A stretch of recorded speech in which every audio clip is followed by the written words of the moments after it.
Assalamualaikum warahmatullahi wabarakatuh. Selamat pagi anak-anak hebat kelas 5. Bagaimana kabar kalian hari ini? Semoga anak-anak senantiasa sehat dan tetap semangat.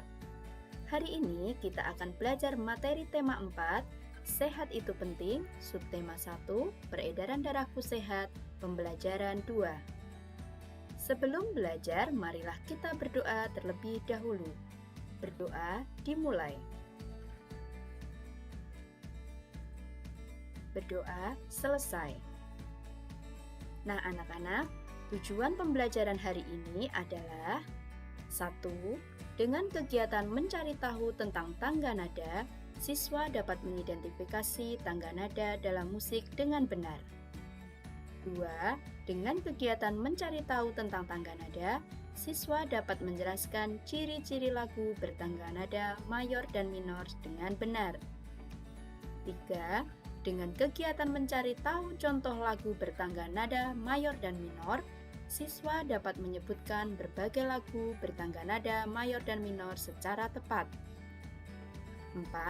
Dengan kegiatan mencari tahu contoh lagu bertangga nada mayor dan minor, siswa dapat menyanyikan lagu bertangga nada mayor dan minor secara tepat.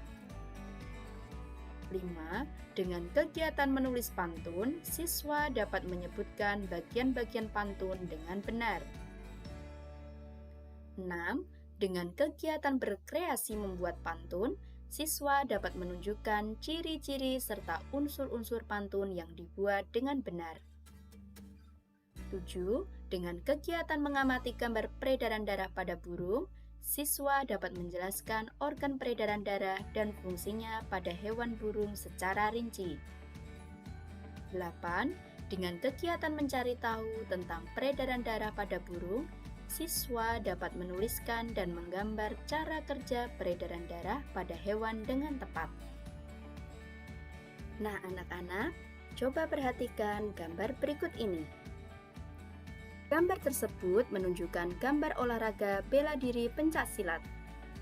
Olahraga bela diri pencak silat bermanfaat untuk menjaga kesehatan organ tubuh termasuk organ peredaran darah. Bela diri pencak silat selain untuk berolahraga juga merupakan salah satu olah seni. Gerak-gerak bela diri pencak silat ada yang diiringi musik atau lagu yang bersemangat. Pada pembelajaran sebelumnya, kita sudah belajar tentang tangga nada. Masih ingatkah anak-anak apa itu tangga nada? Dalam musik dikenal istilah tangga nada.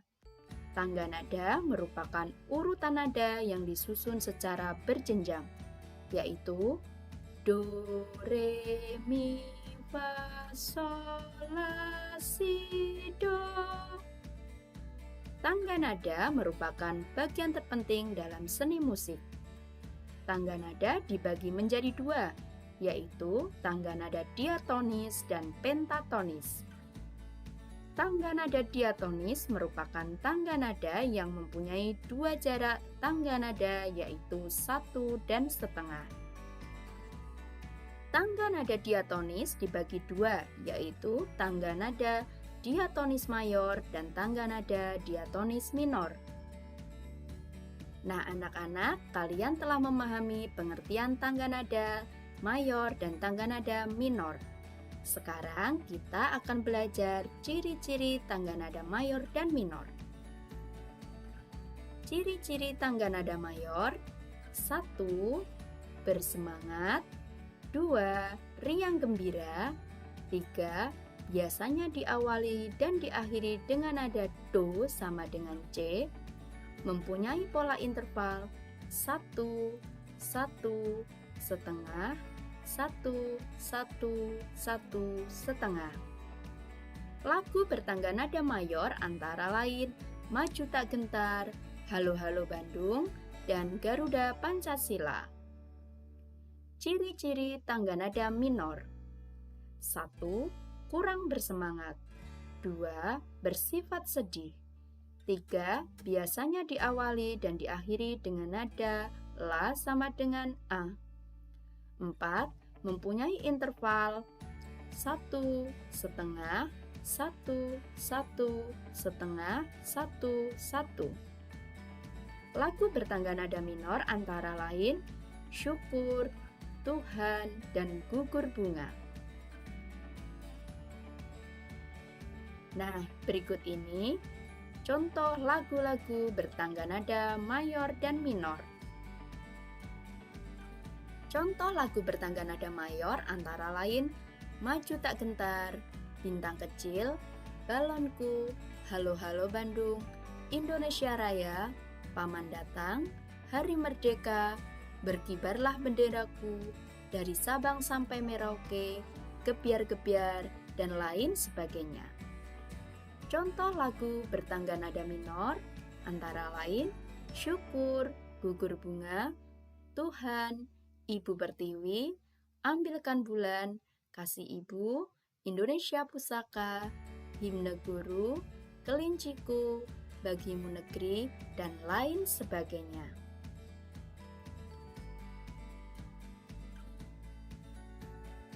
Anak-anak, kita dapat mengungkapkan perasaan melalui sebuah lagu. Selain itu, mengungkapkan perasaan kita bisa melalui pantun. Pantun adalah bentuk puisi Indonesia Melayu. Sebelum kita belajar ciri-ciri pantun, perhatikan pantun berikut ini. Bersinar terik sang matahari, bagai api panas membara. Rajin berolahraga bela diri, badan kuat, hati gembira. Pantun mempunyai ciri-ciri sebagai berikut ini. 1. Pantun bersaja ABAB. 2. Satu bait pantun terdiri atas 4 baris. 3. Tiap baris terdiri atas 8 sampai 12 suku kata. Pantun terdiri atas 2 bagian, yaitu sampiran dan isi. Sampiran merupakan kata-kata dalam 2 baris pertama atau baris ke-1 dan ke-2 di setiap bait. Isi merupakan kata-kata dalam 2 baris terakhir atau baris ketiga dan keempat di setiap bait. Pantun dapat digolongkan menjadi 3 sesuai siklus kehidupan usia manusia. Ada pantun kanak-kanak, pantun muda, dan pantun tua. Pantun kanak-kanak merupakan pantun yang menggambarkan kehidupan anak-anak untuk menunjukkan kegembiraan atau kesedihan mereka. Pantun kanak-kanak mengandung petuah atau nasihat agar anak menjadi manusia yang lebih baik.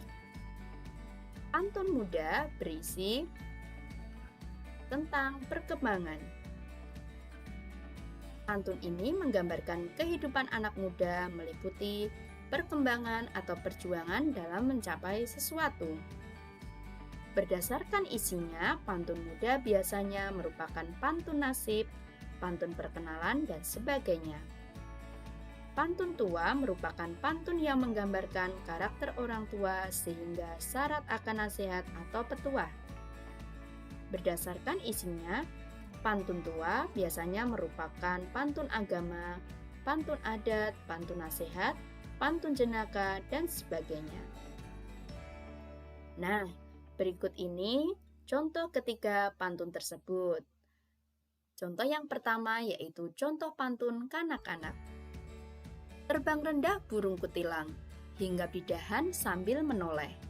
Hatiku senang tidak kepalang, ayah pulang membawa oleh-oleh. Contoh pantun muda. Hujan turun rintik-rintik, ada gubuk di tepi sawah. Wahai Dinda berwajah cantik, bolehkah Kanda main ke rumah? Contoh pantun tua. Enak benar tinggal di Batu Jajar, segar udaranya indah dan permai. Anak sekolah rajinlah belajar, agar cita-citanya kelak tercapai. Pantun dapat dikatakan seni merangkai kata. Kejadian sehari-hari dapat diungkapkan dengan pantun. Perasaan manusia susah, senang, sehat, dan sakit juga dapat dituliskan melalui pantun. Kondisi tubuh manusia yang sehat adalah di antaranya peredaran darahnya lancar. Selain itu, organ peredaran darah tidak ada gangguan. Pada pembelajaran 1, kamu sudah mengenal organ peredaran darah manusia. Nah, bagaimana dengan organ peredaran darah hewan? Selain manusia, hewan juga memiliki sistem peredaran darah. Darah yang mengalir akan mengangkut nutrisi ke seluruh organ tubuh. Darah juga mengangkut sistem metabolisme dari berbagai jaringan dalam tubuh. Pada prinsipnya, sistem peredaran darah hewan, terutama hewan vertebrata, sama seperti manusia.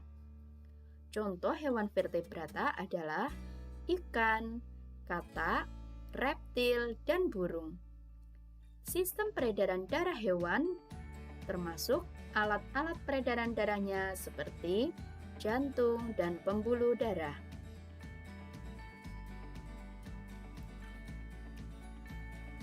Perhatikan gambar berikut ini. Ternyata jantung burung mempunyai bagian-bagian yang sama seperti jantung manusia. Vertebrata ini mempunyai jantung yang terdiri atas 4 ruang.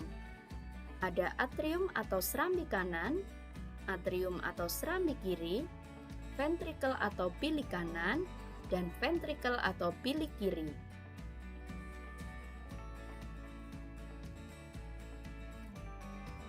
Bagaimana dengan peredaran darah pada burung?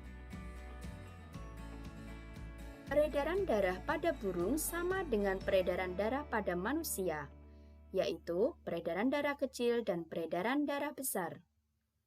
Pada proses peredaran darah, darah mengalir di dalam pembuluh darah sehingga disebut peredaran darah tertutup. Organ tubuh yang terlibat pun sama, yaitu jantung, pembuluh darah, dan paru-paru. Jantung burung terdiri atas 4 ruang, yaitu bilik kanan, bilik kiri, serambi kanan, dan serambi kiri.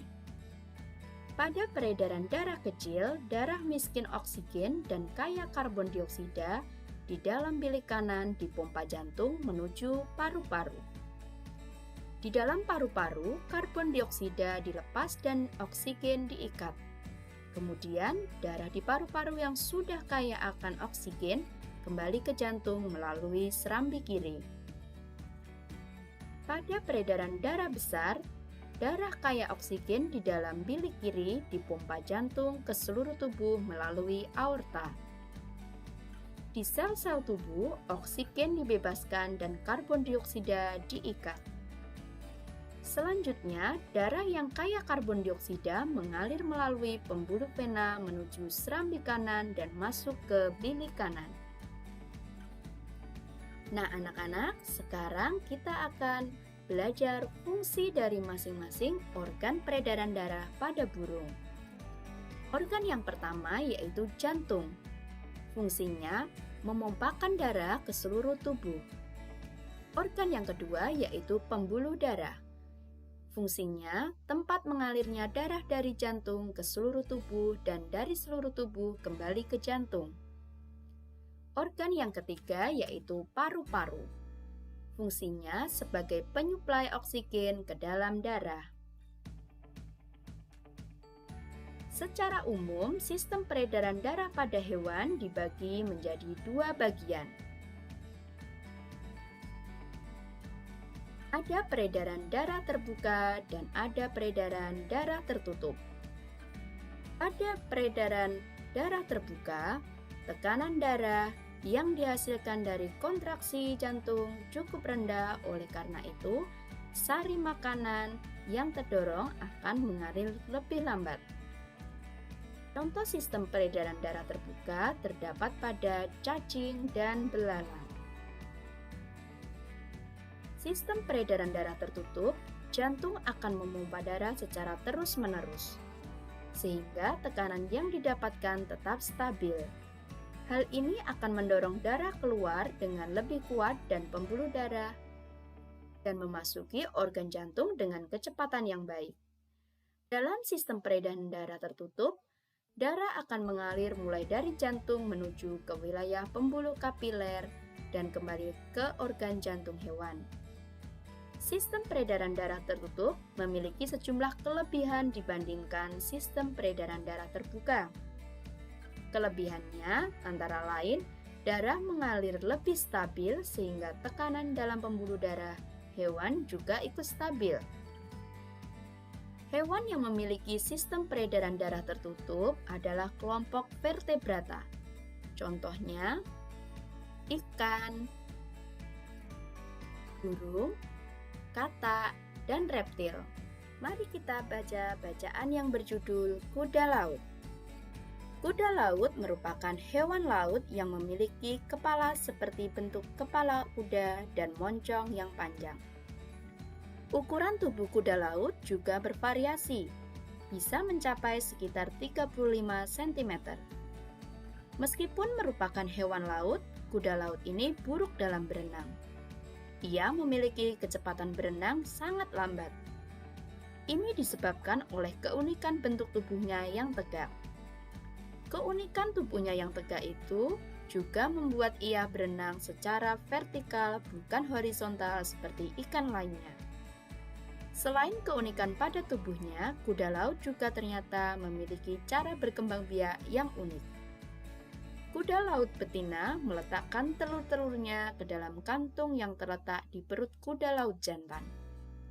Kuda laut jantan juga membawa telur-telur itu kemanapun ia pergi. Setelah beberapa lama, tibalah waktunya melahirkan. Kuda laut jantan membuka kantung di perutnya. Kemudian ratusan bayi kuda laut berhamburan ke laut. Sayangnya, dalam ratusan kelahiran bayi kuda laut, hanya beberapa saja dapat bertahan hidup, hingga dewasa dan berkembang biak. Populasi kuda laut terus menurun akibat pemangsa, polusi, perusakan habitat, dan perdagangan secara ilegal.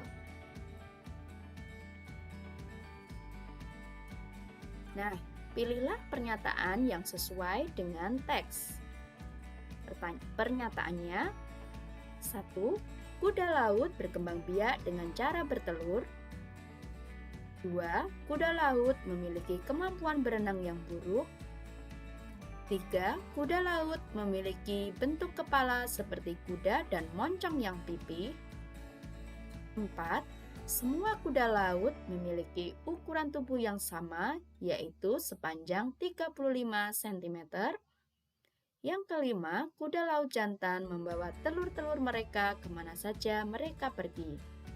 Coba anak-anak, mana saja pernyataan yang sesuai dengan teks yang berjudul Kuda Laut tadi?